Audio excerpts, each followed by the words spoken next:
Hello everyone, स्वागत है आप सभी का द बुद्धा क्लासेस में। और जैसा कि आपको पता है कंटिन्यू क्लासेस हमारी चल रही हैं और ये बौद्ध धर्म के हमारा पार्ट 2 है। पार्ट 1 पहले ही हम करा चुके हैं, ये पार्ट 2 है। और ज़्यादा देखिए, ज़्यादा लंबे इसमें टॉपिक नहीं करेंगे, हम ज़्यादा लंबी क्लासेस नहीं करेंगे। हमें भी लग रहा है कि क्लासेस कुछ ज़्यादा लंबी हो रही हैं, तो सामान्यतः हम सिर्फ मेन टॉपिकों को ही लेंगे, ठीक है, जो कि एग्ज़ाम के पॉइंट ऑफ व्यू से ज़्यादा महत्वपूर्ण है। और देखिए ज़्यादा क्या है कि अब इसमें पता भी नहीं है कि क्वेश्चन कहाँ से कैसा आ जाए, कुछ पता नहीं होता है। आजकल की क्वेश्चनों का कोई पैटर्न नहीं पता होता है कि क्वेश्चन कैसे किस प्रकार से पूछ लिए जाते हैं या किसी प्रकार से पुटअप कर लिए जाएँ, ठीक है। तो हम वही चीज़ें लेकर चल रहे थे, लेकिन लग रहा है कि ज़्यादा लंबी क्लासें हो रही हैं, तो हम इसको छोटी छोटी करेंगे, ठीक है। ज़्यादा नहीं है, बस एक क्लास हो चुकी है इसकी, एक क्लास आज हो जाएगी, एक क्लास और होगी, तो 2-3 क्लासों में इसे समाप्त कर देंगे, ठीक है, सामान्यतः। तो पिछली क्लास में जो हमने पढ़ा था तो वो महात्मा बुद्ध, बौद्ध धर्म और बौद्ध धर्म के संस्थापक महात्मा बुद्ध को माना जाता है, ये मैंने बताया था। इनके जीवन को लेकर के बात करी थी मैंने। जीवन और जीवन परिचय में मैंने बताया था कि इनके जो बचपन का नाम था, वो नाम क्या था इनका, तो नाम था इनके बचपन का नाम था सिद्धार्थ। क्या नाम था इनके बचपन का नाम था? सिद्धार्थ। और इनका जो जन्म हुआ था वो 563 BC में लुम्बिनी में हुआ था, जो नेपाल की तराई में पड़ता है, ठीक है, नेपाल की तराई। अब वो आप वहाँ पर आप जाएंगे तो वहाँ पर आपको देखिए रुम्मीदेई एक अभिलेख मिलेगा। रुम्मीदेई जो इसका सबसे छोटा अभिलेख है, वो रुम्मीदेई अभिलेख, वो वहीं पर स्थित है। रुम्मीदेई अभिलेख वहीं पर स्थित है और ये हमें जानकारी बताता है बुद्ध के बारे में, महात्मा बुद्ध जी के बारे में जानकारी भी देता है। ये अशोक के शासनकाल में अभिलेखों का, शिलालेखों का निर्माण करना शुरू हुआ था।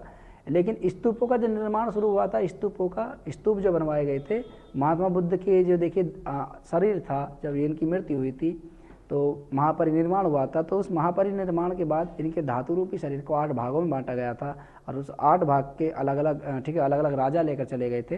तो उनमें से एक अजातशत्रु भी थे और अजातशत्रु के द्वारा जो सबसे पहले स्तूप बनवाने का जो प्रारंभ हुआ था वो राजगृह में ही हुआ था, याद रखना।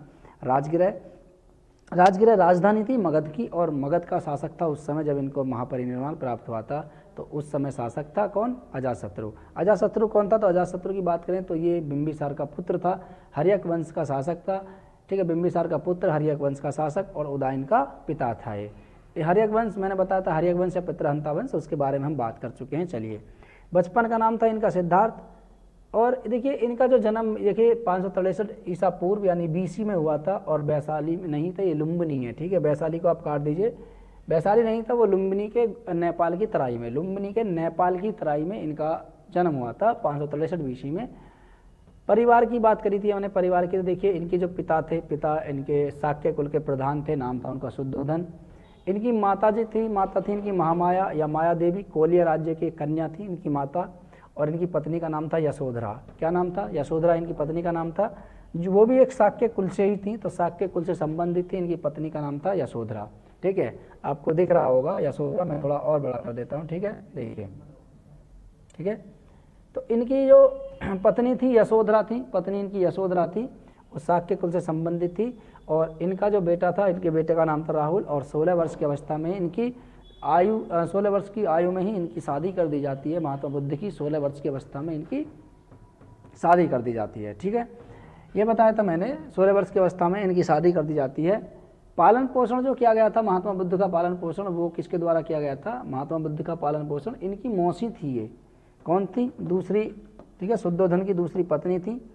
नाम था इनका, ठीक है, नाम की बात करें तो इनका नाम था महाप्रजापति गौतमी। क्या नाम था? महाप्रजापति गौतमी बुद्ध की मौसी थी। क्या थी? मौसी, ठीक है। इन्होंने इनका पालन पोषण क्यों किया था? तो देखिए बात करें तो महात्मा बुद्ध की, तो महात्मा बुद्ध का जन्म हुआ था 563 BC। कितने में हुआ था? 563 BC। BC में जहाँ भी लिखूँ तो आप समझ जाना कि वो एक ईसा पूर्व है। क्या है? ईसा पूर्व है। तो BC का मतलब होता है ईसा पूर्व। क्या होता है? ईसा पूर्व, ठीक है। BC का मतलब होता है ईसा पूर्व, ठीक है। ये इनकी मौसी थी। तो इनका जन्म हुआ था 563 BC में। 563 BC में जब इनका जन्म हुआ था तो जन्म के 7वें दिन इनकी माता का देहांत हो गया था। 7वें दिन, ठीक है, 7वें दिन इनकी माता का, ठीक है, इनकी जो माता थी महामाया, इनकी माता का देहांत हो गया। जन्म के 7वें दिन इनकी माता का देहांत हो जाता है, ठीक है, देहांत हो जाता है।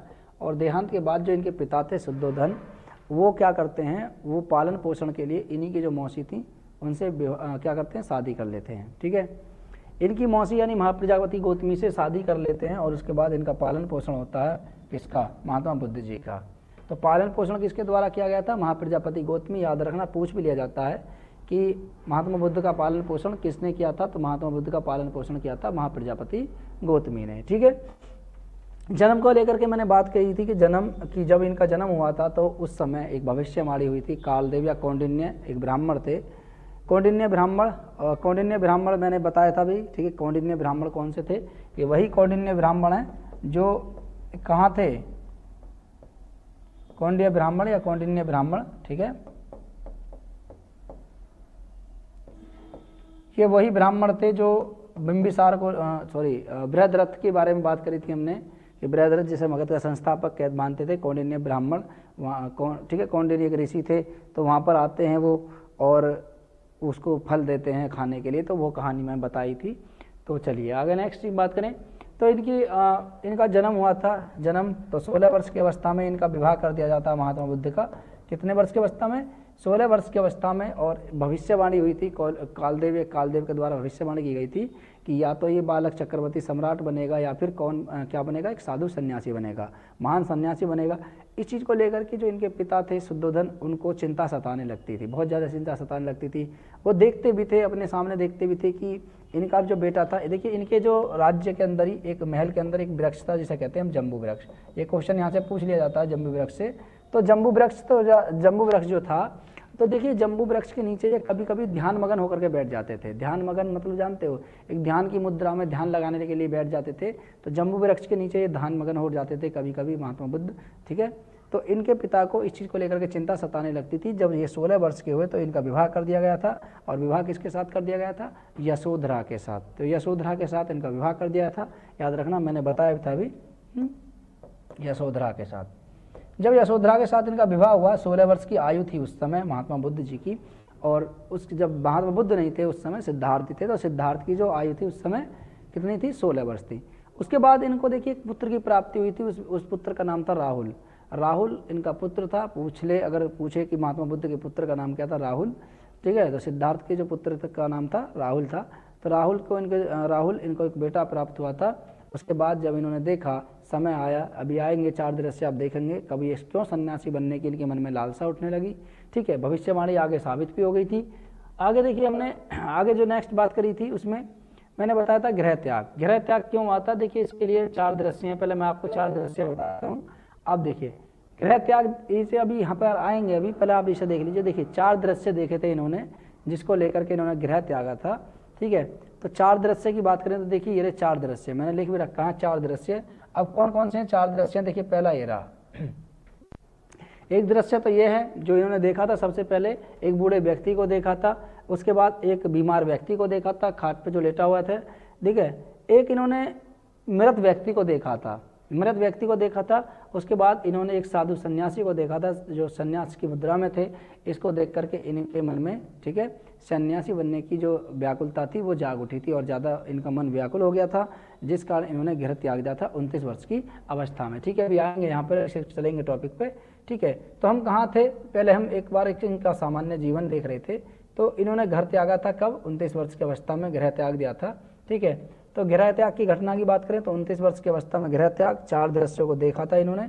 ठीक है, अब इनके मन में क्यों आया था गृह त्याग को लेकर के, देखिए क्या हुआ। एक बार जब इनके पिता थे, नाम था उनका शुद्धोधन। तो शुद्धोधन जब इनके पिता थे तो उस समय वो बूढ़े हो चुके थे, बहुत ज़्यादा। ठीक है, बूढ़े हो चुके थे। तो इन्होंने अपने पुत्र सिद्धार्थ को बुलाया और कहा कि मेरे बाद अब आप राजपाट संभालिए, अब आप राजपाट यानी आप इसके जितना भी मेरा साम्राज्य है, राज्य है, उसके आप राजा बनिए। तो इन्होंने क्या काम कहा, तो इन्होंने कहा कि ठीक है मैं राजा बन जाऊंगा, लेकिन उससे पहले मैं अपनी प्रजा को देखना चाहता हूँ, प्रजा के बारे में जानना चाहता हूँ कि मेरे बारे में प्रजा क्या सोचती है, या मैं प्रजा को अच्छा लगूँ या ना लगूँ, पसंद आए ना पसंद आए। ठीक है, क्या होता है कि राजा, ठीक है, राजा असलियत में वही होता है जो प्रजा के सुख दुख को लेकर के चले। तो इनके पिता इनको अनुमति देते हैं कि हाँ ठीक है आप जाइए। और जब जाते हैं तो ये इनके साथ 2 व्यक्ति चलते हैं। कौन कौन से? देखिए, एक तो जानवर होता है जो इनका घोड़ा होता है, घोड़े का नाम होता है, ठीक है, कंथक। कंथक इनके घोड़े का नाम होता है, ठीक है। और इनका जो सारथी होता है, सारथी, ठीक है, सारथी का नाम होता है चाण। तो सारथी इनका व्यक्तिगत सेवक होता है, याद रखना, व्यक्तिगत सेवक आता है। जो राजा होते थे पहले, तो राजा के एक व्यक्तिगत सेवक होते थे, ठीक है, जो कि एक पर्सनल होते थे, जो केवल राजा से ही संपर्क रखते थे, व्यक्तिगत सेवक कहते थे उन्हें। तो इनका व्यक्तिगत सेवक भी होते थे, इनको बोलते हैं हम चाण, ठीक है। चाण जो सारथी होते थे। तो महात्मा बुद्ध का जो सारथी था इनको लेकर के चला, और ये जब महल से बाहर जा रहे थे तो इनको 4 दृश्य दिखाई दिए। उन 4 दृश्यों को देख करके इनके मन में व्याकुलता उठी और 29 वर्ष की अवस्था में इन्होंने घर त्याग दिया। घर त्यागा था रात्रि में, यानी रात के समय में इन्होंने घर त्यागा था। रात के समय में, याद रखना, रात के समय इन्होंने क्या त्यागा था? घर त्याग दिया था।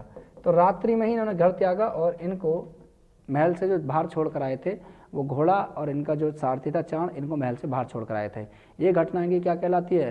ये घटना कहलाती है महाभिनिष्क्रमण, ठीक है। महाभिनिष्क्रमण ये घटना कहलाती है।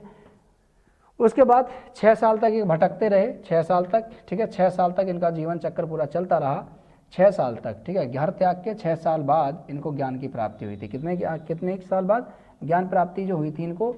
गृह त्याग के 6 साल बाद इनको ज्ञान प्राप्ति हुई थी। और ज्ञान प्राप्ति हुई थी 35 वर्ष की अवस्था में, नहीं 35 वर्ष की आयु में इन्हें ज्ञान की प्राप्ति हुई। और ज्ञान प्राप्ति कहाँ हुई थी? इनको बोध गया में गया, वर्तमान आधुनिक पटना और गया वाला जिला, तो वहाँ पर ही इनको ज्ञान की प्राप्ति हुई थी।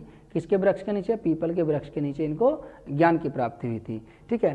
ज्ञान, देखिए, इससे पहले देखिए जब ये घूमे वहाँ पर इनका पूरा एक जीवन चक्र मैं आपको दिखाऊंगा आगे जाकर के कि किस प्रकार से इनका जीवन चक्र चला था, ठीक है। अभी एक सामान्य से हम बात कर रहे हैं, ठीक है। आगे नेक्स्ट देखिए, आगे नेक्स्ट क्या हुआ था? आगे जो इनसे संबंधित पूछे जाते हैं, इनके जो प्रथम गुरु बने थे, देखिए ज्ञान प्राप्ति से पहले इनके एक प्रथम गुरु बन चुके थे जिनका नाम था आलार कलाम, ठीक है। आलार कलाम थोड़ा सा देख लेते हैं। आलार कलाम जो इनके प्रथम गुरु थे वो आलार कलाम थे, ठीक है। आलार कलाम इनके प्रथम गुरु बने थे। इनकी जो मुलाकात हुई थी, इनकी मुलाकात कहाँ हुई थी? तो इनकी मुलाकात इनसे वैशाली में हुई थी। कहाँ पर हुई थी? वैशाली में, ठीक है। वैशाली वर्तमान बिहार। तो वैशाली में ही इनकी मुलाकात हुई थी। हुआ क्या था देखिए, जब महात्मा बुद्ध ने 29 वर्ष की अवस्था में घर त्यागा था, तो 29 वर्ष की अवस्था में घर त्यागने के बाद तो कुछ दिन ये आम्र उद्यान में रुके थे। आम्र अनुपीय नामक एक आम्र उद्यान था। कौन क्या था? अनुपीय, अनुपीय, ठीक है। अनुपीय नामक एक बगीचा था, ठीक है। आम का बगीचा। किसका था? आम का बगीचा, ठीक है। अनुपीय नामक एक आम का बगीचा था। उस बगीचे में ये कुछ समय तक रुके और इनको पता चला कि जब इनको महसूस हुआ कि यहाँ रुकने से कोई फ़ायदा नहीं है, ज्ञान प्राप्त नहीं हो रहा, तो ये सीधा चल पड़े वहाँ से जाने के बाद ये सीधा फिर राजगृह पहुँचे। और राजगृह में जब उस समय मगध की राजधानी थी, और उस समय वहाँ का जो शासक था बिंबिसार था। बिंबिसार ने भी इन्हें रोकने की कोशिश की, लेकिन उन्हें कहा कि मैं एक सन्यासी हूँ, और सन्यासी का जो काम होता है वो कहीं रुकना नहीं होता, कहीं ठहरना नहीं होता है, चलते रहना होता है, ठीक है। ज्ञान का प्रसार करना होता है, ज्ञान की खोज करनी होती है। तो इन्होंने वहाँ पर इसी प्रकार से कुछ कहा और उसके बाद आगे चल पड़े। और उसके बाद इनकी जो मुलाकात हुई थी वो वैशाली, तो वैशाली गए और वैशाली में इनकी जो मुलाकात हुई थी उनका नाम था आलार कलाम। तो आलार कलाम, ठीक है, आलार कलाम से इनकी मुलाकात हुई थी, जो सांख्य दर्शन के एक आचार्य थे। कौन थे? सांख्य दर्शन के आचार्य। ये थे सांख्य दर्शन के आचार्य, याद रखना, पूछ लिया जाता है कभी, तो याद रखना। ये जो थे ये सांख्य दर्शन के आचार्य थे। इनकी मुलाकात हुई, इनके साथ कम से कम 1 सप्ताह तक यहीं पर रुके रहे। जब इन्होंने देखा कि इनको भी कुछ पता नहीं है, ये भी बेवकूफ़ बना रहे हैं, तो इनके साथ यहाँ से छोड़ करके चले जाते हैं। उसके बाद यहाँ से छोड़कर चले जाते हैं तो फिर से पुनः राजगृह जाते हैं। राजगृह यानी मगध चले जाते हैं। मगध में देखते हैं कि नहीं, कुछ नहीं हो रहा है, तो मगध में ही इनकी मुलाकात द्वारा जो होती है दूसरे गुरु, इनके जो दूसरे गुरु बनते हैं, नाम होता है इनका रुद्रक रामपुत्र, ठीक है। रुद्रक रामपुत्र से इनकी मुलाकात होती है और देखते हैं कि ये भी कुछ नहीं ज्ञान दे रहे हैं, ये भी केवल लोगों को भ्रमित कर रहे हैं, मूर्ख बना रहे हैं, तो ये भी इनका साथ छोड़ करके चले जाते हैं, ठीक है। आगे देखते हैं तो प्रथम गुरु और द्वितीय गुरु आते हैं कि देखिए महात्मा बुद्ध के प्रथम गुरु नाम क्या है इनका? आलार कलाम। और महात्मा बुद्ध के दूसरे गुरु जो माने जाते हैं रुद्रक रामपुत्र को द्वितीय गुरु माना जाता है, ठीक है। ठीक है, देखिए आगे नेक्स्ट, महात्मा बुद्ध के सारथी के नाम की बात करें तो महात्मा बुद्ध के सारथी मैंने बताया था कि इनके सारथी का नाम था चाण। ठीक है, महात्मा बुद्ध के सारथी का नाम था चाण, और ये वही चाण थे जो इनको 4 दृश्यों के बारे में बताते भी हैं। जो 4 दृश्य आप देखते हैं उन 4 दृश्यों के बारे में ये बताते भी हैं। ठीक है,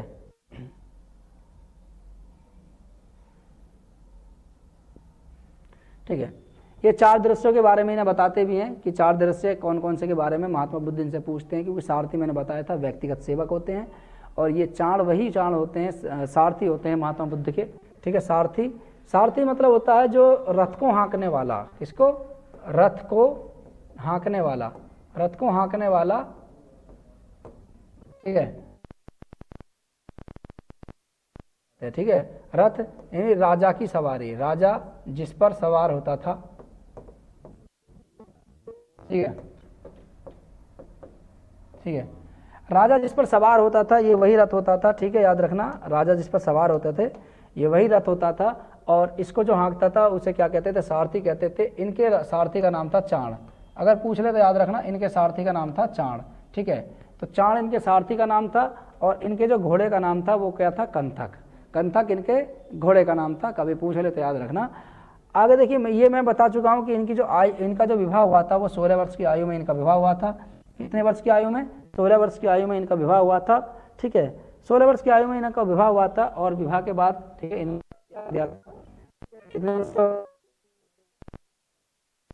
जहाँ इनको ज्ञान की प्राप्ति हुई थी। ठीक है, तो ज्ञान प्राप्ति की जो नदी है, नदी की बात करें तो नदी, किस नदी के तट पर इनको ज्ञान की प्राप्ति हुई थी? तो महात्मा बुद्ध को जो ज्ञान की प्राप्ति हुई थी वो किस नदी के तट पर हुई थी? निरंजना नदी। किसके तट पर? निरंजना नदी के तट पर इनको ज्ञान की प्राप्ति हुई थी, जो बिहार में। ठीक है, बिहार। ठीक है, बिहार में ही है, तो निरंजना नदी के तट पर। अब बात है, देखिए इसको रिलेट करके पढ़िए आप। रिलेटेड कैसे? आप इसको जोड़ करके पढ़िए। किससे? महावीर स्वामी से। आपको महावीर स्वामी और दोनों याद रह जाएंगे। दोनों का वैसे देखा जाए तो सेम जीवन सही है, बस वहाँ पे माता पिता नदी वगैरह इनका नाम चेंज है। दोनों ने ही धर्म को लेकर के प्रचार प्रसार किया था, अपना एक नया नया आंदोलन चलाए थे। ठीक है, तो निरंजना नदी के तट पर इनको ज्ञान की प्राप्ति हुई थी, जबकि ऋजुपालिका, कौन सी? ऋजुपालिका। ठीक है, ऋजुपालिका, जो ऋजुपालिका नदी थी, कौन सी थी? ऋजुपालिका नदी। ठीक है, ऋजुपालिका नदी के तट पर महावीर स्वामी को, महावीर स्वामी जी को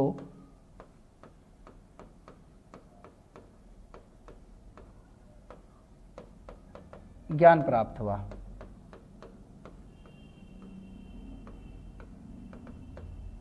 ठीक है, महावीर स्वामी जी को जो ज्ञान की प्राप्ति हुई थी वो ऋजुपालिका नदी के तट पर हुई थी। ठीक है, और इनको देखो निरंजना नदी के तट पर हुई थी, तो महात्मा बुद्ध को जो ज्ञान की प्राप्ति हुई थी वो कहाँ पर हुई थी? वो निरंजना नदी के तट पर हुई थी। याद रखना, निरंजना नदी वर्तमान बिहार, और स्थान की बात करें तो बोध गया। ठीक है, गया। अभी इनकी कहानी है, वो जीवन चक्र है, मैं बताऊंगा जीवन चक्र क्या था इनका, कहाँ पूरे एक बताऊंगा सिनेरियो कि किस प्रकार से इनका जीवन चक्र चला था प्रारंभ से लेकर के मृत्यु तक। ठीक है, तो ज्ञान प्राप्ति स्थल की बात करें तो ज्ञान प्राप्ति स्थल इनका जो आता है वो आता है कौन सा? बोध गया।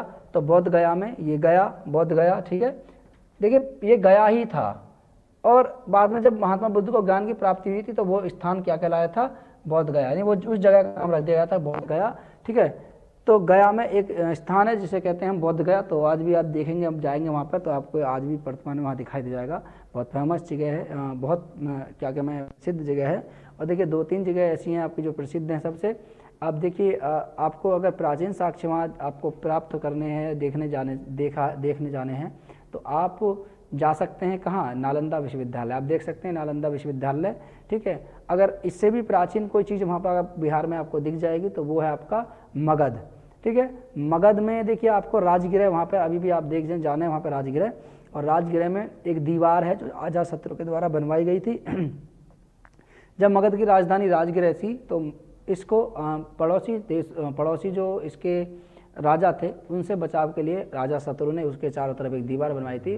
उस दीवार के साक्ष्य आज भी वहाँ पर प्राप्त होते हैं। ठीक है, तो बहुत ऐतिहासिक स्थल है। हम बात कर रहे हैं इस टाइम कौन सी? 492 BC की, 492 ईसा पूर्व की बात कर रहे हैं, जब अजातशत्रु मगध का शासक बना था। तो उसी समय, क्योंकि इसने अपने पिता को बंदी बना लिया था और बंदी बनाने के बाद जेल में डाल दिया था, ठीक है, बंदी बनाने के बाद जेल में डाल दिया था। उसके बाद जब इसे महसूस हुआ कि मैंने गलती कर दी है, तो इसके पिता अपने आप आत्महत्या कर लेते हैं। ऐसा ही माना जाता है आत्महत्या कहती, कोई कहता है कि इसने अपने पिता को मार दिया था, इसलिए इसे इन्हें पितृहंता वंश भी कहते हैं।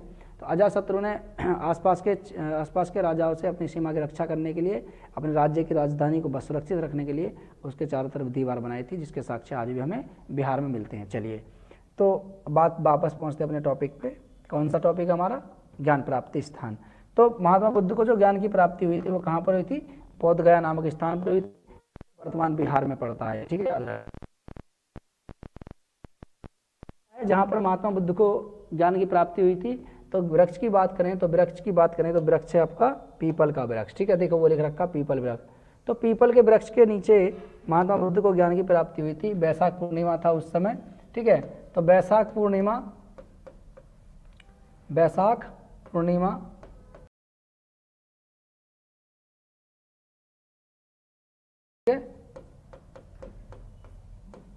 पूर्णिमा के 10वें दिन महात्मा बुद्ध को ज्ञान की प्राप्ति हुई थी।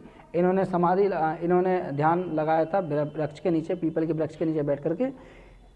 इससे पहले क्या हुआ था कि इससे पहले इनके साथ 5 ब्राह्मण थे। ये वही 5 ब्राह्मण होंगे जो सारनाथ में सबसे पहले उपदेश दिया जाता है महात्मा बुद्ध के द्वारा, जिसे धर्मचक्र प्रवर्तन कहा जाता है, ठीक है। तो प्रथम उपदेश जो होता है वो धर्मचक्र प्रवर्तन कहलाता है। तो उन्हीं 5 ब्राह्मणों को देते हैं जो गया में इनके साथ ज्ञान के लिए बैठते हैं। लेकिन क्या होता है कि कमिटमेंट तोड़ दिया जाता है, क्योंकि वहाँ पर उरुवेला के पास ही वहाँ के उरुवेला के एक सेनानी की पुत्री सुजाता के द्वारा एक भोजन सामग्री लाई जाती है। उस भोजन सामग्री को महात्मा बुद्ध ग्रहण कर लेते हैं। तो ये 5 ब्राह्मण क्या कहते हैं कि आपने कमिटमेंट तोड़ दिया। एक साधु सन्यासी का ये मतलब होता है कि वो किसी स्त्री के हाथ से अन्न ग्रहण ना करे, अन्न ग्रहण करके ना खाए, कोई भी स्त्री, ठीक है, स्त्री को ना देखें।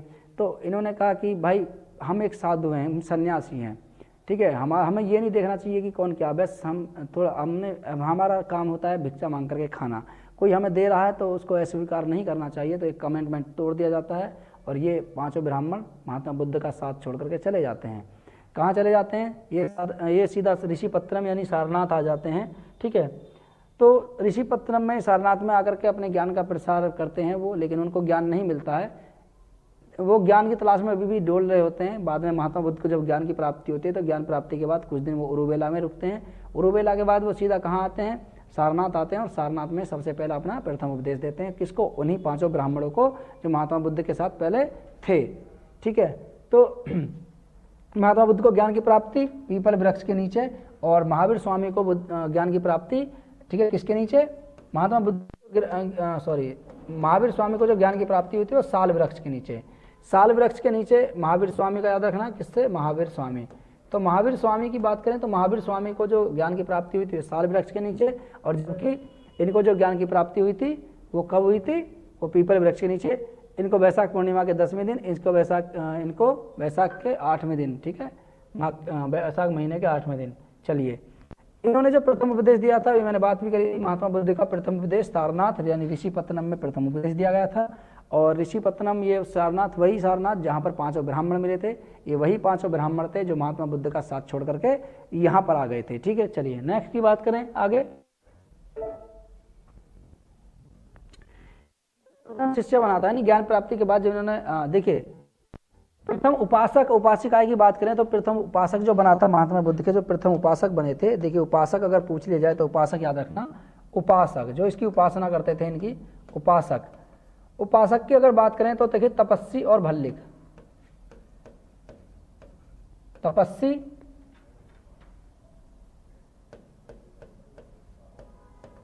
तपस्वी व भल्लिक।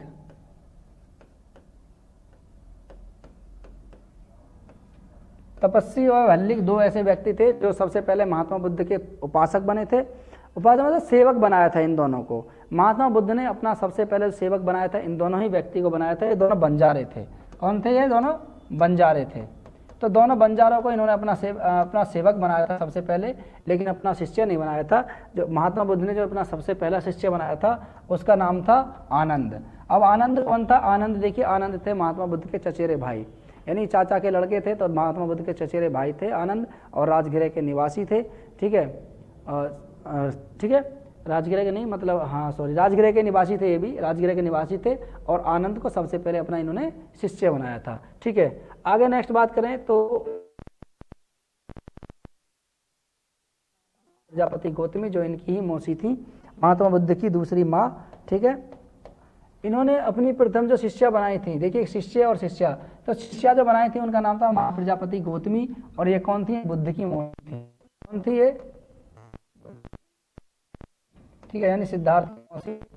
तो बुद्ध की मौसी थी, और किसके कहने पर इनको शिष्या बनाया था? संघ में प्रवेश की अनुमति दी थी, तो आनंद के कहने पर, आनंद के कहने पर सबसे पहले संघ में प्रवेश करने वाली महिला, आनंद के कहने पर संघ में प्रवेश की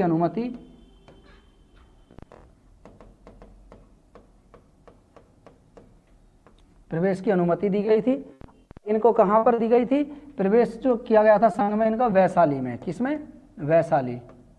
ठीक है, जगह का नाम पूछे तो वैशाली, तो वैशाली में ही सबसे पहले इनको प्रवेश की अनुमति दी गई थी। आनंद के कहने पर सबसे पहले प्रवेश में संघ में प्रवेश की अनुमति किसके कहने पर? आनंद के कहने पर।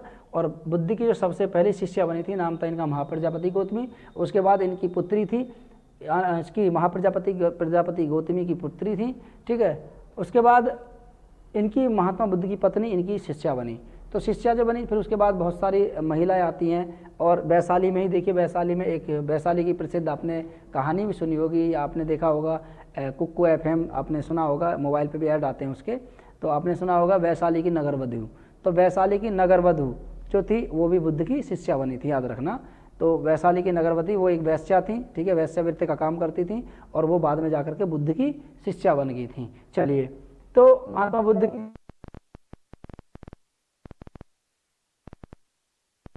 महात्मा बुद्ध का जो अंतिम उपदेश था, अंतिम उपदेश वो किसको दिया गया था? तो महात्मा बुद्ध का जो अंतिम उपदेश दिया गया था वो दिया गया था किसको? उपदेश दिया गया था वो सुबुद्ध को। तो सुबुद्ध को अंतिम उपदेश देते समय 483 BC में इनकी मृत्यु हो गई थी। अब ये कहाँ पर हुई थी? ठीक है, तो कहाँ पर उपदेश दे रहे थे? ये दे रहे थे कुशीनगर में।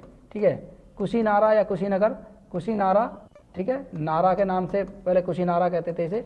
ठीक है, अब ये कुशीनगर, वर्तमान कुशीनगर उत्तर प्रदेश, कुशीनगर में ही महात्मा बुद्ध की मृत्यु हुई थी। और यहीं पर ये अपने अंतिम उपदेश जो दिया गया था, ये क्वेश्चन पूछा जाता है कि महात्मा बुद्ध ने अंतिम उपदेश किसको दिया था?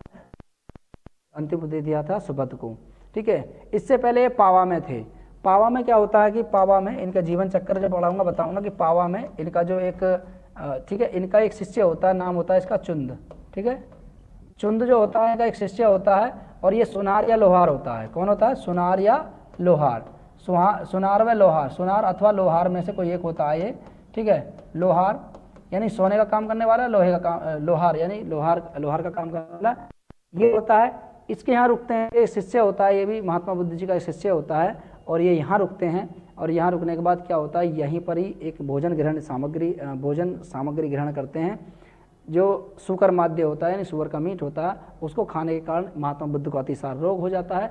इस अतिसार रोग को इलाज के लिए अजातशत्रु के द्वारा एक वैद्य भेजा जाता है, जिसका नाम होता है जीवक। तो जीवक एक वैद्य भेजा जाता है। मैंने ये पूछा भी था पिछली बार की क्लास में, मैंने बताया भी था कि एक वैद्य होता है, उस वैद्य का नाम आप हमें कमेंट करके बताइए।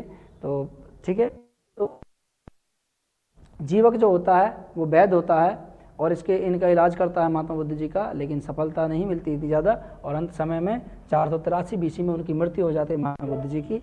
और महात्मा बुद्ध जी की मृत्यु कहाँ होती है? कुशीनारा, वर्तमान कुशीनगर। तो महात्मा बुद्ध की मृत्यु की बात करें तो महात्मा बुद्ध जी की मृत्यु जो हुई थी वो कहाँ पर हुई थी? महात्मा बुद्ध जी की हुई थी 483 BC में कुशीनारा, यानी उत्तर प्रदेश, यूपी यानी यूपी के कुशीनगर, वर्तमान कुशीनगर, वर्तमान कुशीनगर में। तो वर्तमान कुशीनगर में महात्मा बुद्ध जी की मृत्यु हुई थी, और ये